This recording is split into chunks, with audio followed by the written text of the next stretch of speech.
USAID's Bureau of Humanitarian Assistance. Ambassador Satterfield will make some comments at the top, and then they'll be on hand for some questions, and then I will continue on with the normal daily press briefing. So, Ambassador Satterfield, over to you. Immediately after Hamas launched its attack on October 7th, President Biden stood strongly with the nation of Israel. As the president has said many times, Israel has a right and a duty to defend itself against Hamas. Hamas committed a massacre. They used rape, sexual violence to terrorize Israeli women.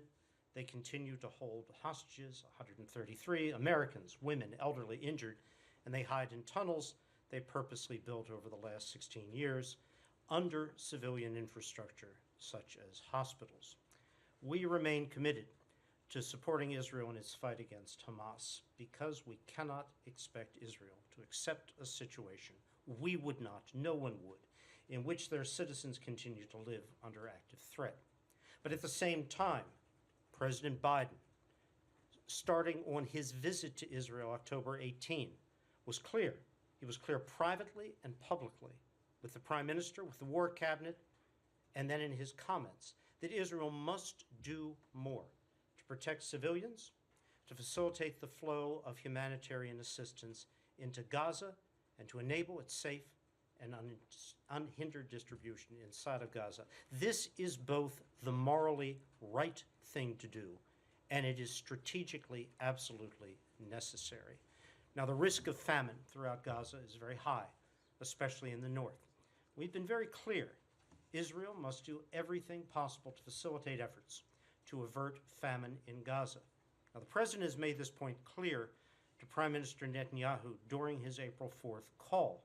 And he also made clear that U.S. policy with respect to Gaza will be determined by our assessment of Israel's actions, immediate actions, to protect innocent civilians and ensure the safety of humanitarian workers, as well as to increase the amount of assistance reaching those in need in Gaza. Far too many Palestinian civilians have been killed and injured. As Secretary Blinken has said, even one innocent casualty is one too many.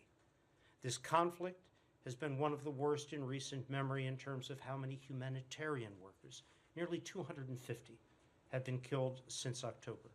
Humanitarians should never be a target.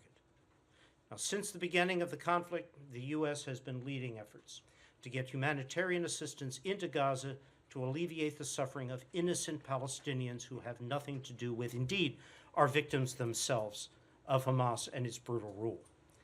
Let's recall, before the president's engagement, there was no food, no water, no medicine getting into Gaza. We are the largest provider of aid to the Gaza response. This is and will continue to be a top priority for the President, for the Secretary, for the United States. Now, over the 6 months past, as a result of our efforts, we have secured the opening of multiple land border crossings and the volume of assistance entering into and, most importantly, distributed within Gaza has increased significantly. But we know much more aid is needed. And that more aid needs to be done, needs to get out to reach the most vulnerable in Gaza, especially in the north.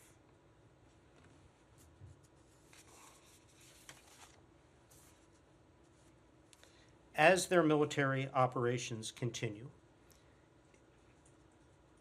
give me a moment, Israel must take all steps to minimize civilian casualties. Protecting civilians is not just a moral obligation. It is that. But it's a strategic imperative. We're coordinating closely with Jordan, Egypt, the United Nations, and various international partners to ensure that these measures translate into real, sustained, long-term relief for the people of Gaza. It is crucial that Israel sees these commitments through, not just today, but every day. Now, to truly address the urgent needs of the civilian population in Gaza and to enable humanitarian partners to safely distribute life-saving aid throughout Gaza at the scale needed, it's essential to see a ceasefire as part of a hostage deal in Gaza. The path ahead there is straightforward. There could be a 6-week ceasefire today if Hamas would agree to the terms of a deal on the table. It would help bring immediate relief to the people of Gaza. It would also create the conditions needed to enable the urgent humanitarian work that must be done. Hamas, and Hamas alone, is responsible for the failure to return hostages and implement a ceasefire. Now, we're going to continue to work, as we have, to pursue peace, to ensure assistance reaches the most vulnerable, and to ensure that humanitarians delivering assistance are protected from harm. Israelis and Palestinians, like all people, deserve to live in peace. They deserve to experience the quiet miracle of a normal life, which this and previous U.S. administrations have spoken of as our goal. We'll do all we can to be part of the work to make that possible. But I know for all of you, the question exists. We have commitments, the President has spoken, the Prime Minister has offered assurances, but where are we? What is in fact being done on the ground? As I noted, the volume of assistance has increased dramatically over the course of the last several months. Over 200 trucks of assistance per day average, and the numbers on individual days have topped 400, have entered into Gaza. Now, those numbers are important, but even more important than the number of trucks dropping their loads inside Rafa or Kerem Shalom into Gaza is the ability of the humanitarian community, primarily the UN, to distribute assistance within Gaza, to pick it up, take it from warehouses, take it from storage yards, and get it to people in need throughout South, Central, and Northern Gaza. There, too, the numbers have increased significantly to an average of 200 or 200 plus trucks a day in South and Central Gaza, where the bulk of the population, 1.8, 1.9 million people, live. More must be done, though, to ensure that assistance is effectively and efficiently moved, not just in the South and the Center, but in the North. The population in the North is in particular threat of malnutrition, wasting, famine. And there, all too little aid had come in until the last several weeks. Aid has been moving now to the north through land corridors from outside Gaza in and from within Gaza north. Nearly 100 trucks a day have been moving to the north over the course of the last several weeks. It is essential that the needs of the people living there be addressed, be assessed accurately. That process will be taking place later this week by the UN. And so we can move beyond counting trucks to focusing, and Sonali can comment on this in detail, on what specific kinds of assistance, specialized feeding, the treatments needed to deal with wasting, to deal with infant, newborn mortality and morbidity, that those can be provided to people in need. Our first priority was because it had to be averting famine. But we now need to move on beyond that goal to addressing the true needs: sanitation, availability of medicine, availability of potable water, the specialized care required for these vulnerable populations. That has to be the ongoing focus. Now, Israel has taken significant steps in these last 2.5 weeks. Erez and an additional northern crossing are in the process of being made accessible for the delivery of humanitarian assistance. That was at our request. The so-called Gate 96 crossing into the center of Gaza has been open now for several weeks and is being utilized by the UN to move assistance into Gaza. The Jordan Channel, as we refer to it, Jordanian trucks carrying assistance from the humanitarian hub near Amman directly into Gaza, has also been flowing. For now, through Kerem Shalom into Gaza, but in the near future, directly from Jordan across the river in via Israel to northern crossings and into Gaza for distribution. The JLOTS, the U.S. Maritime corridor, which Sonali has been working on so hard over these last few weeks, that will also begin operation in early May. We have a significant volume today of assistance moving in by land. We're going to have an increased volume within the predictable next few weeks moving in from land and sea. And that flooding, that additional assistance has brought with it its own logistical challenges. The problem is not getting assistance into Gaza.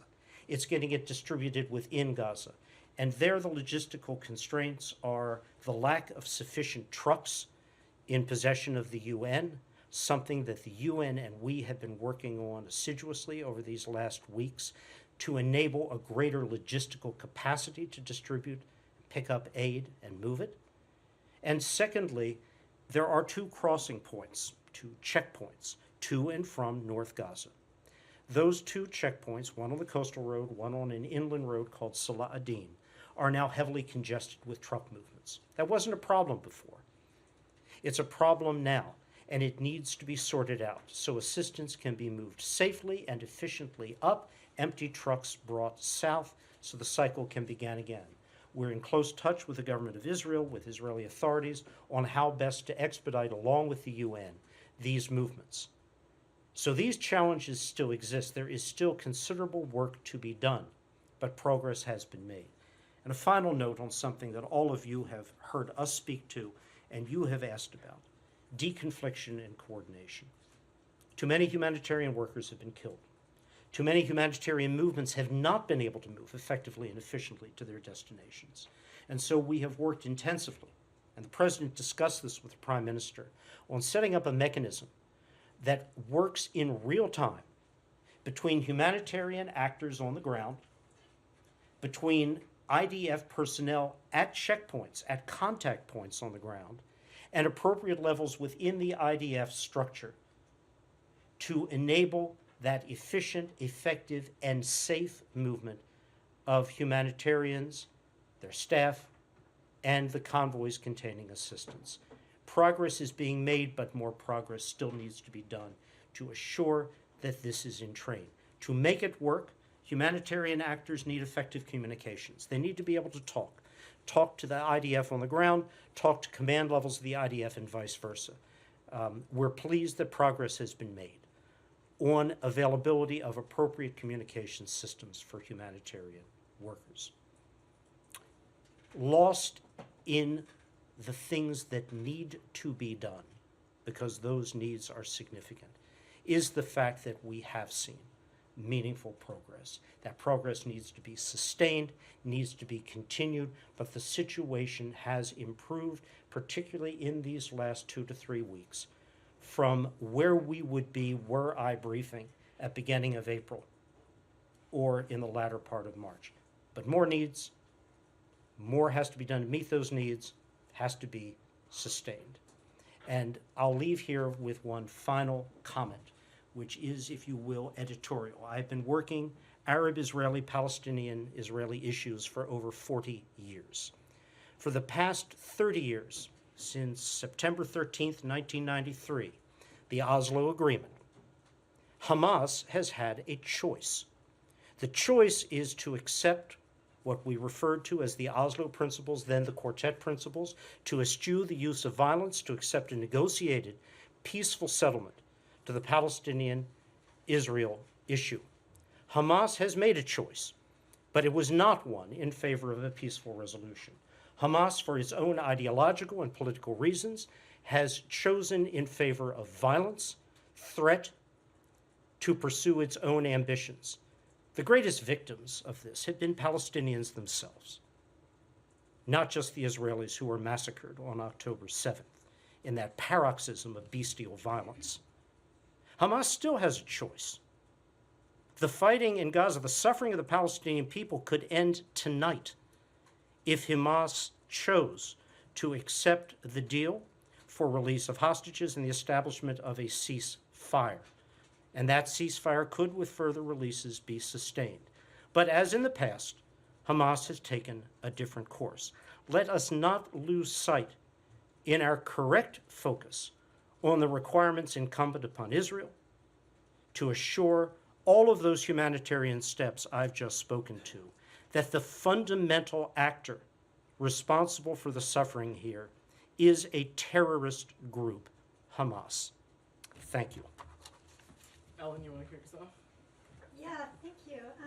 Thank you, Ambassador. I don't really get a sense exactly of the precise details about how close Israel's compliance has come to the level that President Biden said he wanted to see when he said, policy would be shaped by it allowing humanitarian aid. You talk about 200 trucks a day, but aid groups have said the minimum is 500 trucks a day. And there's you mentioned communication systems to help with deconfliction. I mean, there was communication systems if you're talking about actual, the comms. Is there a question? Yeah, those were there with the World Central Kitchen. And you talked about negotiations on the comms. Those are two crucial things. How it sounds like it's actually pretty far from meeting the level that's needed. And how long is Israel going to have until to meet that standard? We work closely with Israel on the commitments made by the Prime Minister to the President. I have outlined many of the steps that have contributed to progress, meaningful progress that has been made. The volume of assistance moving into Gaza is significantly greater over these last weeks than the volume in the months that preceded. The volume of assistance on a daily basis being distributed within Gaza, which is the more important number, that is also on an average at a higher level than in the previous months. More needs to be done. The North has seen, for the first time in all of these 6 months, significant levels of assistance moving in on a daily basis. Is it enough? No, it is not enough, but it is progress. Northern crossings have been opened and are being prepared for opening in the case of Erez and another northern crossing. Ashdod Port. The president said we need to see Ashdod Port open for humanitarian goods, not just flour. Ashdod Port has been opened. That step has been taken. We'll get now into important, but if you will, secondary details. Comms equipment. World Central Kitchen did not have the types of communications systems that could have provided redundancy during that terrible event.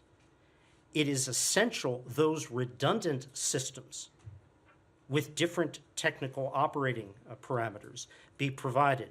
That is what Israel has now approved. So there is a change that's been made there. Water. President said water has got to be turned back on. There are 3 Mekorot national carrier pipelines into Gaza. The southernmost one has been operating. The second one has been intermittently operating. It has been under active repair because the network from delivery into Gaza through Gaza has been disrupted. The repairs are ongoing. The northern pipeline, which was turned off since October 7th, has been repaired and is functioning now. All of this reflects progress. Northern crossings, Ashdod Port open, the Jordan Channel. It is essential for us that Jordan be able to deliver trucks on a daily basis directly into Gaza. Right now, they are doing so through Kerem Shalom as an interim measure. When the northern crossings are repaired and functional, which we expect will be in the next very few weeks, possibly shorter in the case of Erez, Jordanian trucks will be able to enter there, but they're already moving. And the J-Lots is in final stages of preparation. All of this represents progress. Is there more to do? Yes. But this is a very different picture I am presenting to you than the one we would have had just 3 weeks ago on the eve of the president's call to Netanyahu.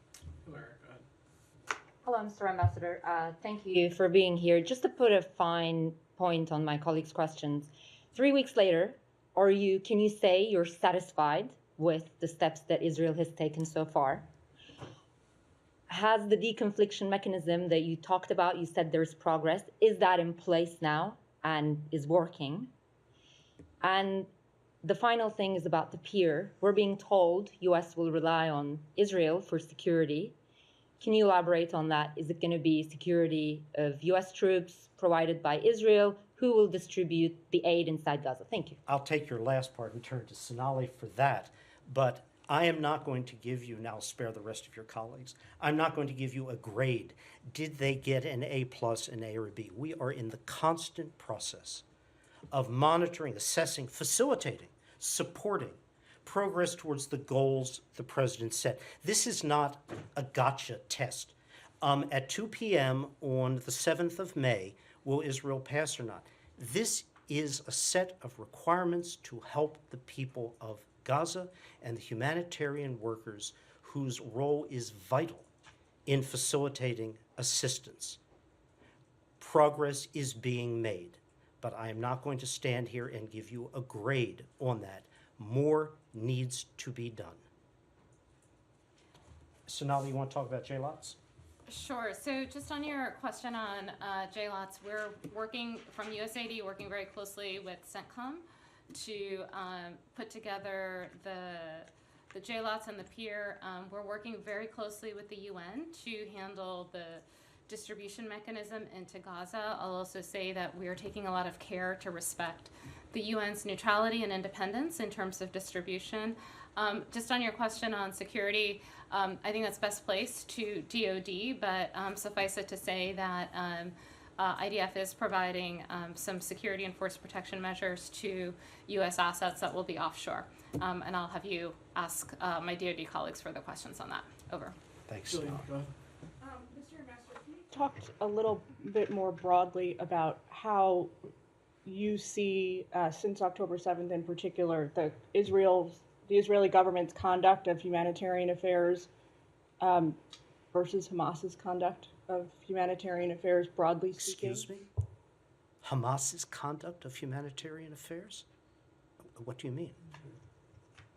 For an example, yesterday the State Department released the annual human rights report and featured Israel alongside I'm Hamas not in going the to first comment page. on the human rights report or any aspect. Right, so I'm asking you about the humanitarian conduct of those governments, Hamas because they're has presented Yeah, side I'll by comment side. on Hamas.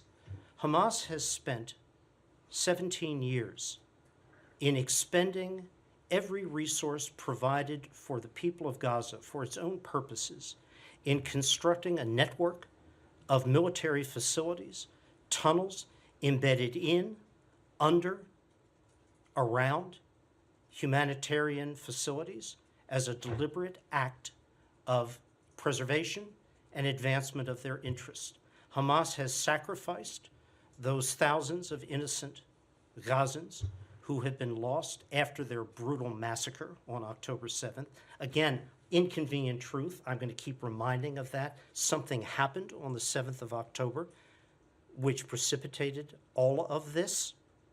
Hamas's humanitarian policy is the opposite of humanitarian. It is to use innocent civilians as shields, as presumed protection for their own facilities, for their own terrorist military forces, and for the plotting and planning, which first and foremost victimizes Palestinians and their future. And how there can be any other consideration of Hamas other than as a terrorist group who has proclaimed, I'll remind, they'll do it again and again and again if given the opportunity. That's Hamas. That's why they're an FTO. Now, with respect to Israel, we require from Israel, because it is the right and moral thing to do, a very different standard of conduct. And as I noted in my remarks, the president made clear on his visit to Israel shortly after October 7th, it's not just strategically important for you to do this, it's the morally right thing to do. It is the reflection of what Israel is, a democracy with values. Does more need to be done? Yes. Could more have been done sooner? Yes, of course. But the point is, over time, progress has been made. With all of the distance that remains to fully meet the humanitarian needs of the people of Gaza. Those needs are considerable. Progress has been made. Are you concerned, may I follow up with that real quickly? We're going to try and get through as many questions as we can. ABC News. Can you first of all clarify that you have not put a timeline on Israel to take certain steps forward when you talked about potable water, more UN trucks? It sounds like it's more of just a constant discussion that you're having with Israel. Also, has Israel provided assurances that JLOTs will not be in lieu of these land corridors, that they will both remain open? I'll start with your last one first.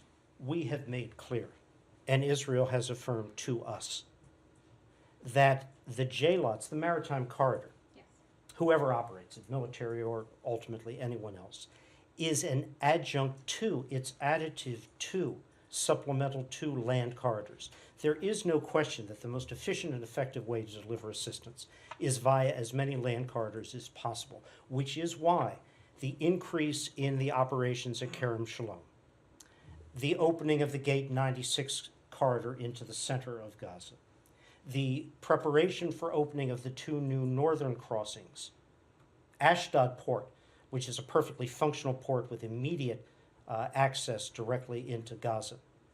All of those are critical. So yes, it's additive to, it is not a replacement for in any sense of the word. With respect to timing, I think you all know the president must make a determination by May 8th on the NSM 20 issue. I'm not going to get into that question here, but I will say our work is focused every day, every hour on seeing continuous progress made. We are not doing this because there's a deadline on May 8th or any other date certain. We're doing it because every day there are people in need. Every day those needs need to be met. Said, go ahead. Thank you. Good to see you again, Mr. Hi, sir. Ambassador. I have two quick questions. Would you say that famine that was looming a couple of weeks ago, 3 weeks ago, has now been averted?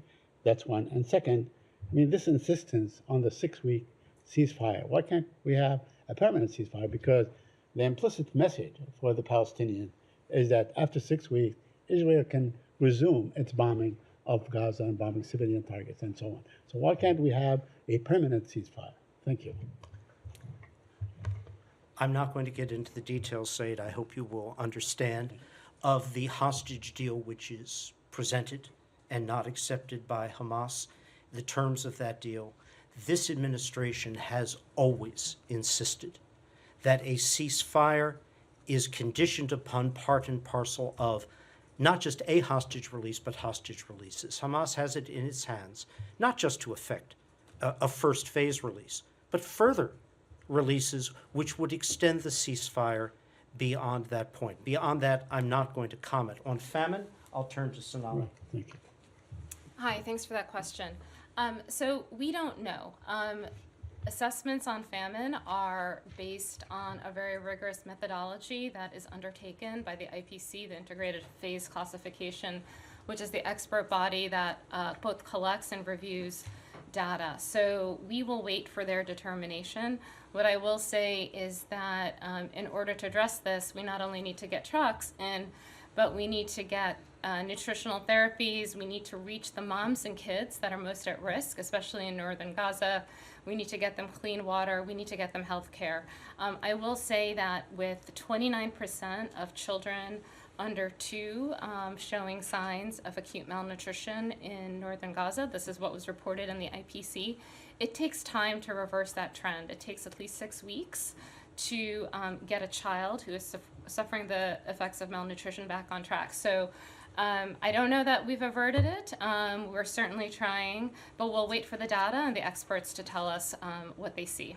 Thank you. Go ahead. John Hedren with Al Jazeera English. To what extent will an operation in Rafa affect your ability to get this aid in there? Will it not certainly push back that effort and make things more difficult? John, you know the position which White House, State have expressed, Secretary Alston as well. We could not support a Rafa ground operation without an appropriate, credible, executable humanitarian plan, precisely because of the complications for delivery of assistance, and then on top of that, the consequences of displacement of the hundreds of thousands of Rafans already multiply displaced. Where do they go? How will their needs be met? Shelter, medicine, water, sanitation. Rafa itself today poses significant challenges in all of these areas. The compression of population, whatever the number may today be, 1.1, 1.2, 1.3 million, poses enormous challenges. Shelter, sanitation, water. To move them again under kinetic circumstances would complicate that enormously. It's for all of these reasons that we have been as clear as we have been with the government of Israel. And that's not just a past tense discussion.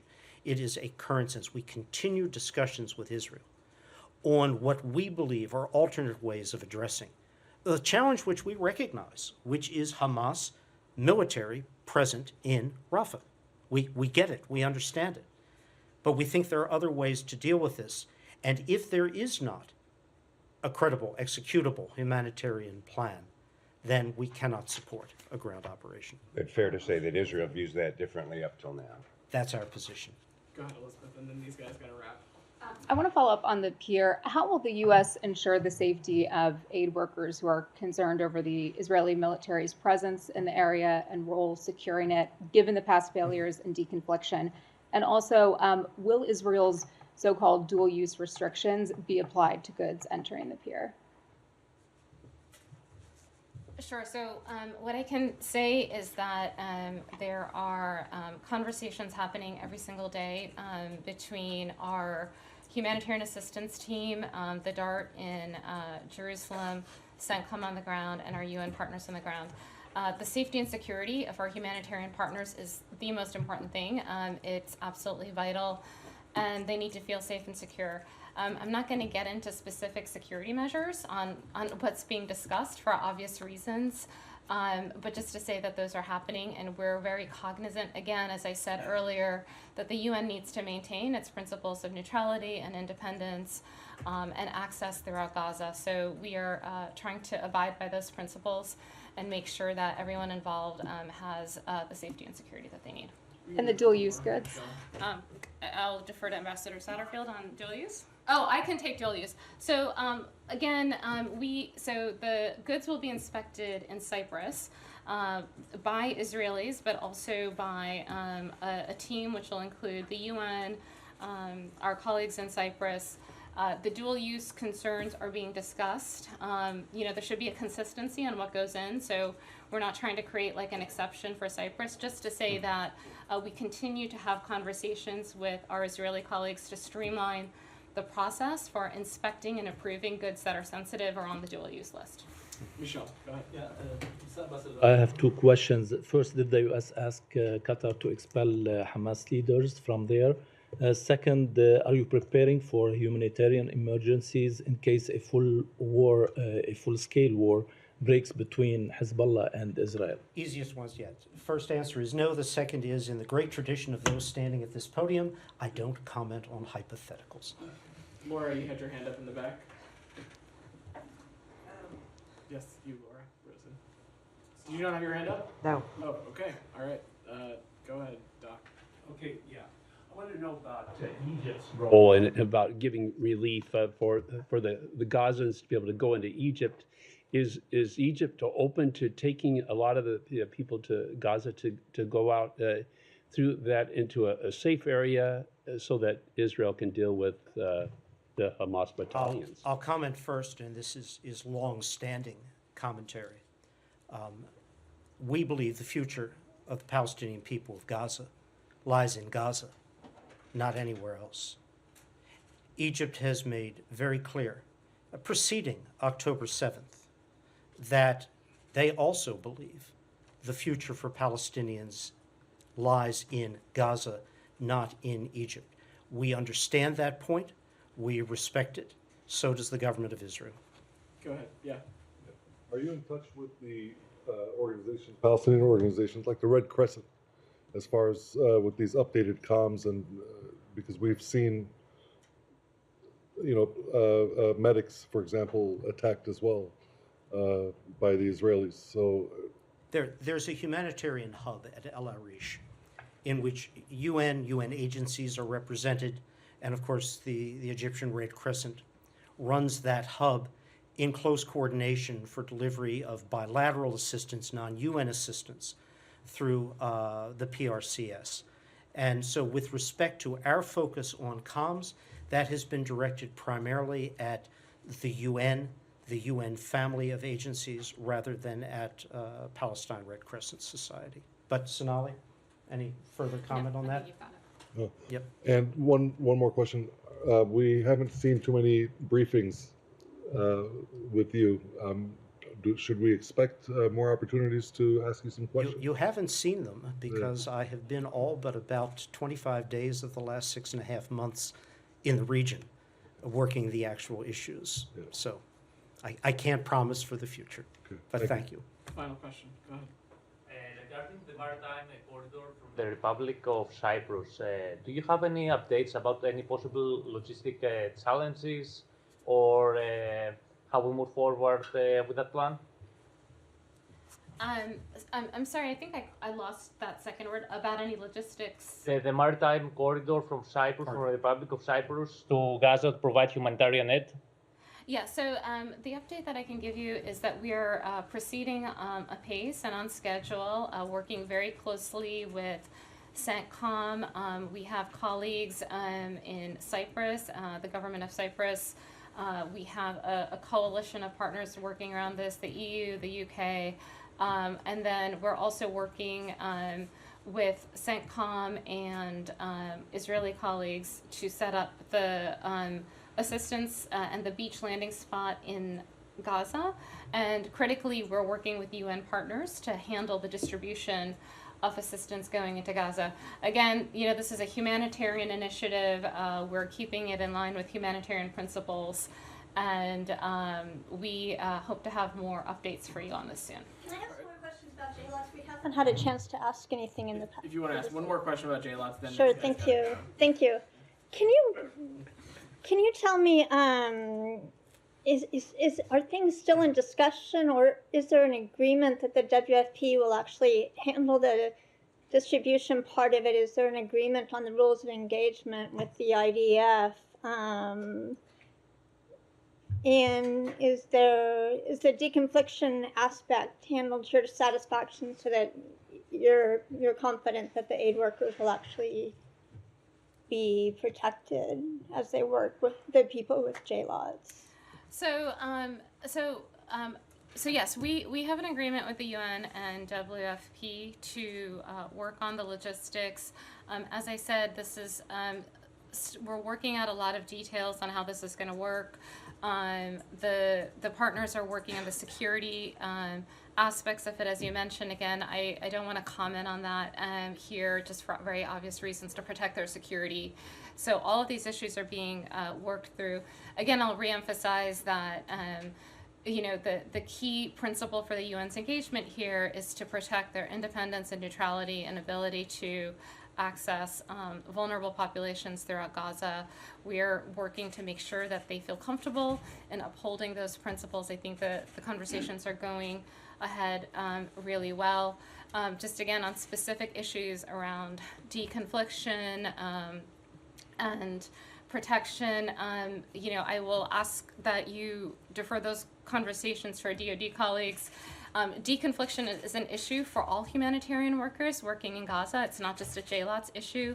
As Ambassador Satterfield said, some steps have been made to improve the system, which obviously had some failures given the World Central Kitchen attack, but also we have lost over 200 humanitarian workers through the course of this war.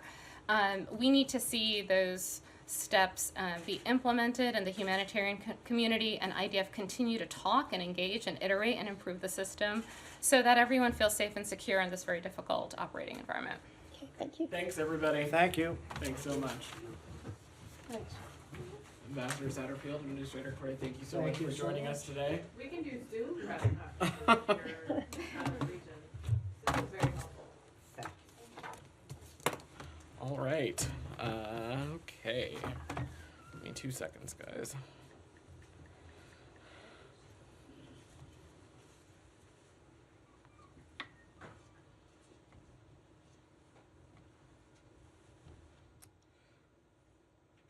right. Well, that was very glad we were able to have them join us today. Ellen, you want to kick us back off? What to ask? We could also stop if that really that quenched your thirst. No, I'm if I happy to could. go.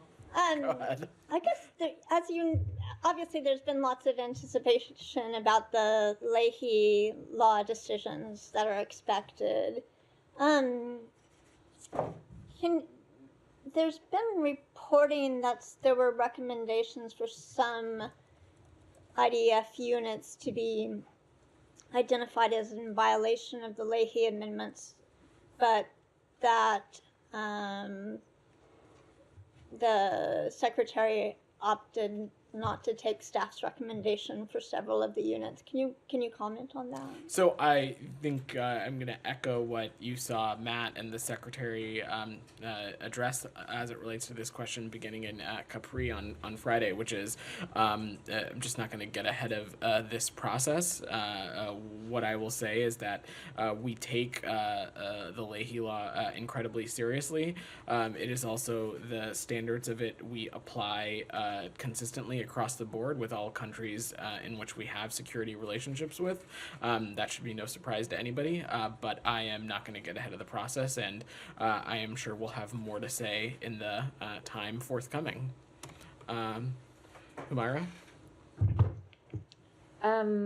Yesterday, I think Matt said on UNRWA, you guys haven't had a chance to review it. You were still reviewing it. Do you have like an assessment on the Colonna report's findings? So, as it relates to the report that former French Foreign Minister Colonna took the lead on, we first take a step back. We welcome and strongly support the recommendations of the independent review of UNRWA mechanisms and procedures related to neutrality. This was released yesterday. We continue to look closely at the report and are assessing how we can continue to work with partners in the region, host authorities, and the government of Israel to implement some of these recommendations. We, of course, continue to support UNRWA's important work. It must continue. But at the same time, we continue to advocate for reforms, and we welcome what the former French foreign minister laid out. So given the language, the language in the supplemental that's about to pass and how it prohibits the resumption of U.S. funding, is it fair to say until at least like 2025, there is no chance that U.S. would be able to resume funding for UNRWA? You've heard me say this before. As we assume this supplemental passes, when it passes the Senate, we will be an administration that complies with the law, and the law is very clearly laid out in the national security supplemental as it relates to what kind of relationship the United States can have with UNRWA.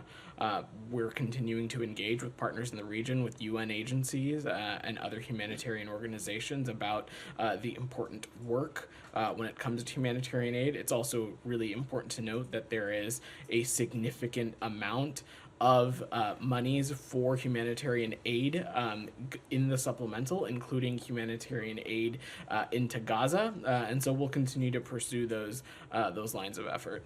And the report also found that Israel was yet to present any evidence for the accusation that hundreds of UNRWA staff were members of terrorist groups.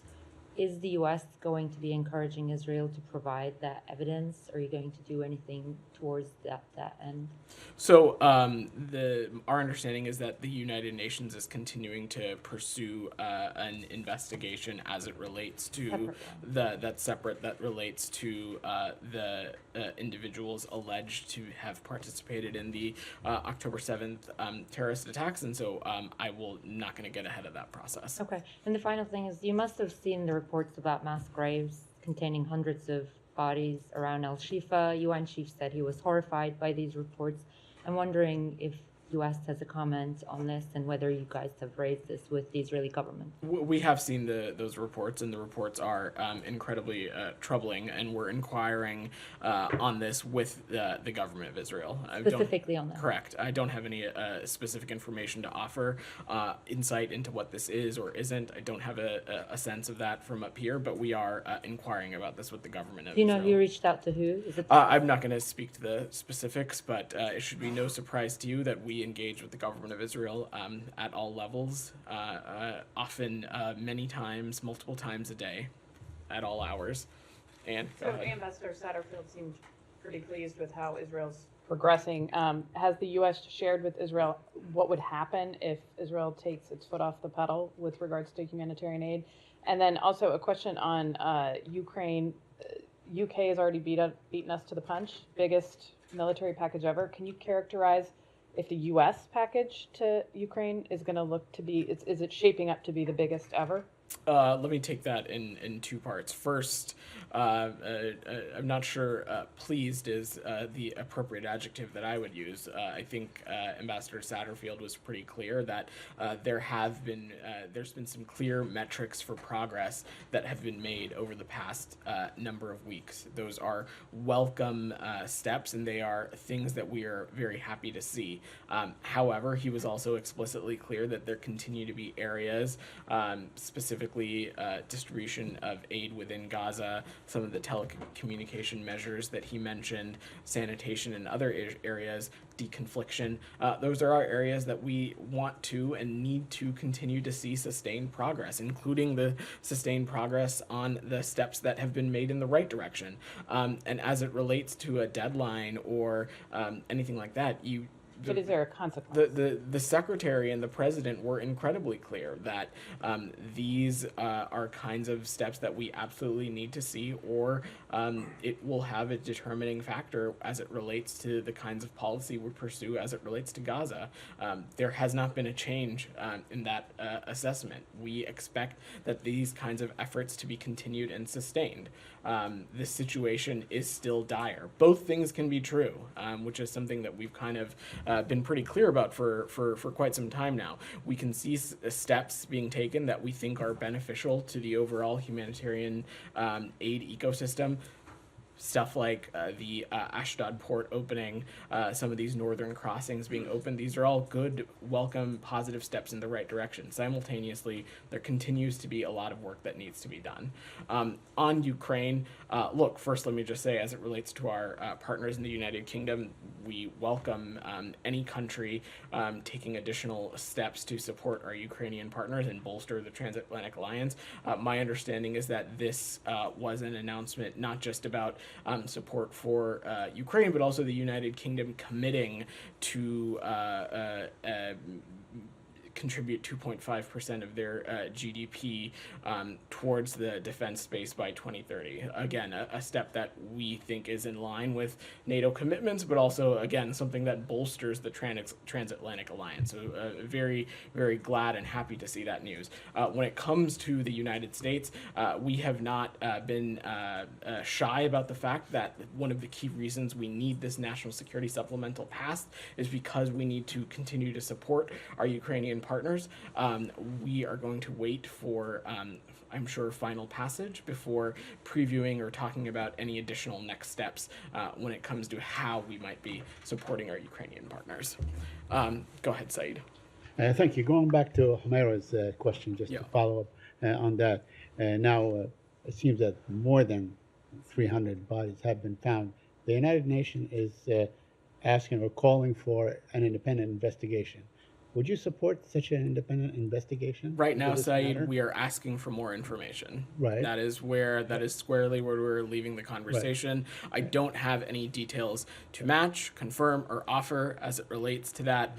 We're aware of those reports, and we have asked the government of Israel for additional clarity and information, and that's where I'm at. I understand. If Secretary General Guterres asks for your support in this effort? Would the United States support him? in You the are pursuit of- you're asking about a Okay. hypothetical, Saeed, which again, I'm not going to get ahead of until we have greater fidelity on information as to what this is, and we're hoping to get that from the government of Israel as soon as possible. All right. Now, Israel is said to be expanding the so-called safe zone in Gaza as it prepares to invade Rafah. I wonder if you've seen the report, and if you have any comment on that.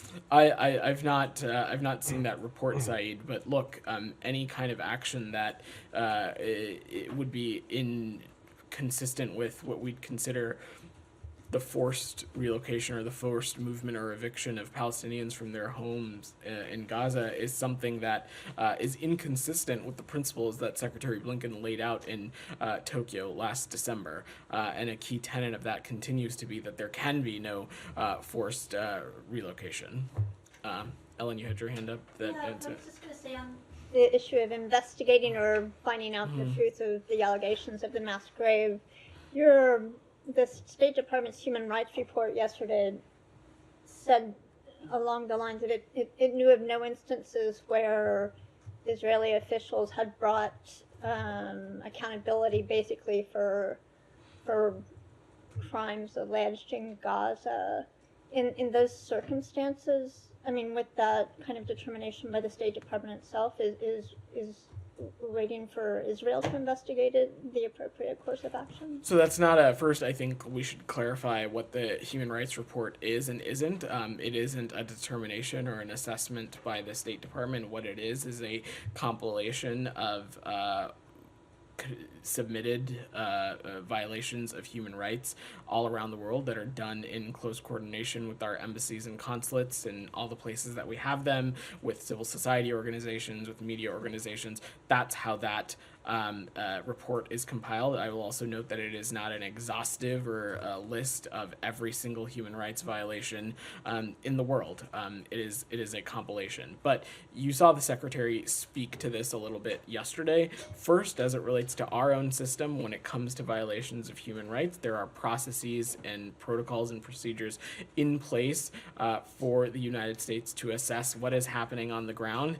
These are thorough, deliberate, detail-oriented processes that can take time. Those processes are ongoing, and we'll continue that work as we continue that work in any conflict zone around the world.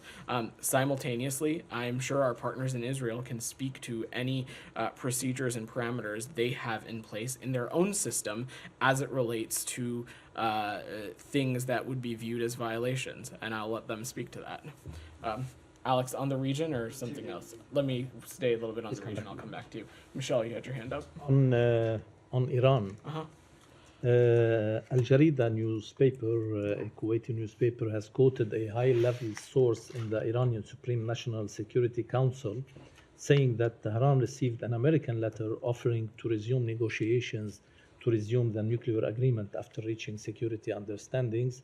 And the source added that the offer includes promises to cancel a large portion of economic and non-economic sanctions if Tehran cooperates in restricting its atomic activity and regional pacification. Can you confirm this? So, Michelle, I'm not going to comment on our ways of communicating with Iran, except to say we are not in direct talks with Iran on the JCPOA, either in New York or anywhere else. Indirect talks. What's that?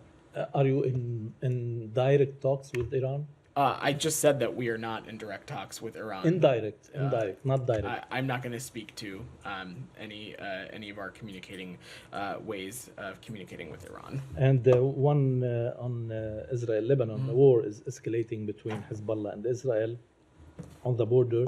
Do you expect a full-scale war between the two sides? And what can you say about the U.S. efforts to find a diplomatic solution for this crisis? We are continuing to engage in direct conversations with our partners in Israel and other regional partners to avoid any kind of massive, dire escalation. As we know, Israel has this challenge of defeating Hamas in Gaza, but simultaneously is dealing with the threat from Hezbollah in the north. And Israel, of course, has every right to defend itself itself and right to its security. But we have been clear with everyone that we possibly can that it's from the United States point of view, we're not interested in seeing this escalate. But I don't have any other thing to offer on the process there. On the Middle East or anything else? Go ahead. So yesterday, the special report about human rights indicated that the Iranian regime had terrorist activities and also put pressure on Iran international journalists, my colleagues. So in one occasion, they had to move their office from London to Washington, D.C. So do you have any comment on that? Because this is a serious attack on journalists who are working in the United States and also in the UK. Yeah. And they are my colleagues, and they are concerned about it. So first, let me just say I'm not going to comment on any particular report or any particular anecdote laid out in the human rights report, but it should be no surprise to anybody that Iran continues to be one of the largest exporters of terrorism and has been so since 1979. Simultaneously, it is also a regime that has showed blatant disregard to a free and open press and media environment. And you have seen over the course of the past 3 years alone a serious crackdown within Iran on civil society, on media organizations, on human rights. We will continue to take steps to hold the Iranian regime accountable for its human rights violations, for other malign activities, and we'll continue to do that. And one follow-up. I'm going to work the room. Go ahead. Yeah. According to Jewish press and Middle East foreign reports, the U.S. State Department has announced that it will take legal steps against the Israeli Army's unit known as the Netzah Yehuda Battalion, based on reports that the U.S. gets from Dawn, which we've spoken to this pretty regularly since Friday, and your colleague just asked about it at the beginning of the press briefing, so I would ask you pay attention. But I will just reiterate what I said, which is that we're not going to get ahead of our determinative or deliberative processes here. We take our role and responsibility as it relates to implementation of the Leahy Law quite seriously. Its standards are applied consistently to all countries who we have security relationships with, but I don't have any announcement. Well, this is the follow-up to this. According to U.S. State Department website report, the U.S. has declared that it will take action against those who undermine peace, security, and stability in the West Bank, which undermine the national security and foreign policy objectives of the United States, including the viability of the two-state solution. So does that mean that the U.S. will take action against Arabs who raise millions to support any Arab who murders a Jew, or take action against the Palestinian Authority for the pay for slave, for the pay the salary for life to any Arab who murders a Jew, and finally take action against the Palestinian Ministry of Education, whose new curriculum indoctrinates Palestinian Arabs to destroy Israel? So I see you're trying to connect a couple different threads there. First, the sentence that you quote from, you're talking about actions that the United States took in response to violence, extremism that we are seeing in the West Bank. And yes, that absolutely is a detractor from peace and stability in the region. It's a detractor from Israel's own security. Takes us further away from a two-state solution. And as you saw, we won't hesitate to take appropriate actions to actors who partake in that kind of activity. Simultaneously, when it comes to the PA, which is what I think you're referring to, issues like the so-called martyr payments are something that we have raised regularly in our engagements with the PA. It is a tenet of the kinds of reform that we are continuing to insist the Palestinian Authority undertake, and we'll continue to have those kinds of conversations. In the back, go ahead. So on the reforms, today the new Palestinian Prime Minister announced a new package of reforms designed to strengthen the Palestinian Authority, and it seems like largely these reforms were the same as promised by the previous Prime Minister. Has the United States, has the State Department been in touch with the Palestinian Authority and about these reforms that we're announcing? We have conversations with appropriate members of the PA regularly. I don't have any conversations to read out, but broadly, reform is something that we have stressed and made clear to them as part of the broader conversations we continue to have for peace and stability in the region. But I'm happy to check if we have had any more specific engagements on this news. Are you familiar with the? I've seen the reports. I've not. I think it broke right before I came out, so I haven't had an opportunity to look into it. But we're happy to check with the team. Go ahead. Yes, you. Thank you so very much. Regarding the recent sanctions by United States on Pakistan. I'm going to see if there's anything else on the Middle East before we come to any other topics. So regarding the recent diplomatic push by the United States towards Saudi Arabia and Israel about normalization ties. So do you think so with the ongoing circumstances, what is the line of action you have as Netanyahu is not even bothering United States regarding the aid measures, regarding the ceasefire, regarding the hostages deals, and meanwhile you have many Israeli politicians you hosted here just for another attempt, just to in possible house change in the Israeli Knesset. So what is the line of action you have? We've been pretty clear that we think further integration of Israel into the Middle East region is in better, it's in better interest of Israel's security. It's in better interest for the United States, and it is a further way for us to push back against Iran's malign and destabilizing behavior.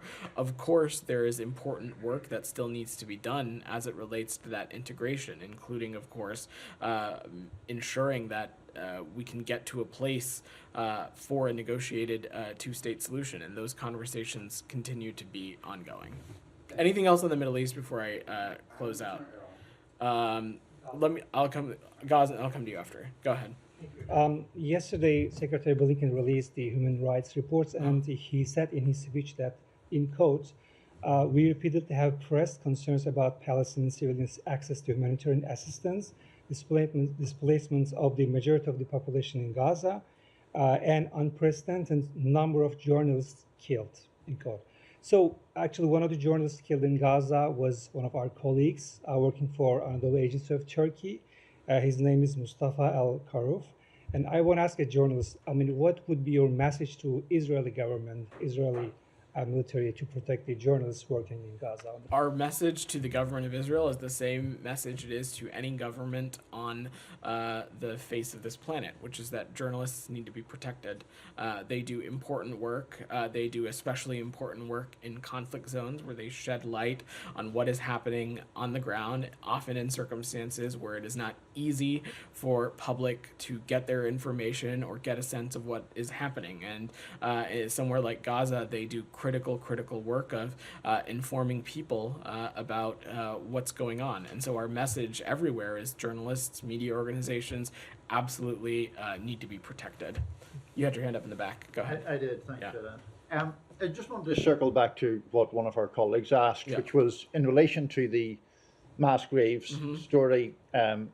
My colleague referred to calls for an independent investigation, and you said that you were asking for more information from the government of Israel, and that is squarely where we're leaving the conversation. Why is there resistance to supporting an independent investigation into how 300 people ended up in a mass grave? It's not about resistance to this particular situation. It is me not wanting to speak in detail about something which Saeed posed as a hypothetical question, when from the United States perspective, I don't have any additional information on this, aside from the public reporting that Humaira and Saeed and others have asked about, which is a fair question. But what I am saying from the United States perspective is that we've seen those reports and we are asking the government of Israel for more details and more information. And do you believe that the government of Israel is a credible source in enlightening you on that? We do. Thank you. Go ahead. Regarding the human rights report from yesterday, particularly the chapter of Colombia, section 4, corruption in government, you made references specifically to an episode or an issue, and it's the investigations from the attorney's office in Colombia towards President Gustavo Petro's son and his brother because of irregular payments that allegedly entered his presidential campaign. Why did you make reference or relate to corruption, this issue that hasn't been solved yet by the Colombian authorities that taking into account that is so sensitive because it targets directly Petro's campaign? So again, in the context of the Middle East, I will apply the same context here. I'm not going to speak to specific entries in the Human Rights Report. I will just say again that this is a compilation of various human rights violations that we've seen that are input by our embassies and consulates, that are input by civil society and nonprofit organizations and media organizations. Yes. And I will just leave it at that. And I'm happy to check more on the specifics of this, but I don't have any. Just to follow up, do you have any credible, reasons to believe that there are irregular payments that enter into the Petro's campaign? What I can say about the entries of the Human Rights Report is that we find them to be credible, which is why we have included them. Go ahead. Thank you. Yeah. United States imposes sanctions on suppliers to Pakistan's ballistic missile program. What was the real reason for these sanctions? The sanctions were made because these were entities that were proliferators of weapons of mass destruction and the means of their delivery. These were entities based in the PRC in Belarus, and that we have witnessed to have supplied equipment and other applicable items to Pakistan's ballistic missile program. They are following our October 23rd designation of other 3 PRC entities who've worked to supply Pakistan's missile program. We're going to continue to disrupt and take actions against proliferation networks and concerning weapons of mass destruction procurement activities wherever they may occur. The Iranian president was in Pakistan, and during his visit, Pakistan and Iran signed 8 MOUs and also agreed to push bilateral trade to $10 billion. A Pakistani government spokesperson also said that it does not need a waiver from US sanctions to build its portion of a Pak-Iran gas pipeline. How does the United States view these agreements and statements? So first, just let me say broadly, we advise anyone considering business deals with Iran to be aware of the potential risk of sanctions. But ultimately, the government of Pakistan can speak to their own foreign policy pursuits. Alex, go ahead. I'm going to work the room a little bit. Alex, go ahead. If you could answer from me, let me get a reaction to today's Moscow court hearing on Evan Gershkovich. His appeal has been rejected. Do you have anything to say? We, of course, are incredibly disappointed that Evan has been in pretrial detention for over a year without any clear justification from Russian authorities.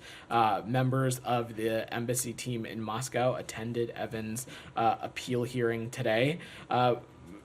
Candidly, though, Alex, Russia should stop using individuals like Evan Gershkovich and Paul Whelan, who has also been detained for 5 years, as bargaining chips. Evan and Paul should be released immediately. Thank you. On Georgia, I'm wondering if you're able to keep your eyes on the ball given the recent developments. Today is the 9th stage of the protests. But we also see that ruling party has announced its own counter-protests, and they also arrested a protester from last week. They are flirting with pro-Russian CPAC group.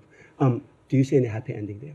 So look, Alex, as it relates to protests, we certainly support what in the United States would be an expression of the people's rights under the First Amendment to peacefully protest and demonstrate. Our call and our push, of course, continues to be that they be peaceful, and certainly would condemn any steps that are taken for these kinds of protests to become violent. But Alex, I think this goes back to the draft law that you and I have been speaking about for a number of weeks now. We continue to find that this kind of legislative activity to be deeply problematic and inconsistent with what one would think EU aspirations. You have to remember, we're talking about something that cracks down on media organizations, civil society organizations, and other things. And I see so many people leaving the room, I'm going to go ahead and call it today. Thanks, everybody. Final question? No, thank you.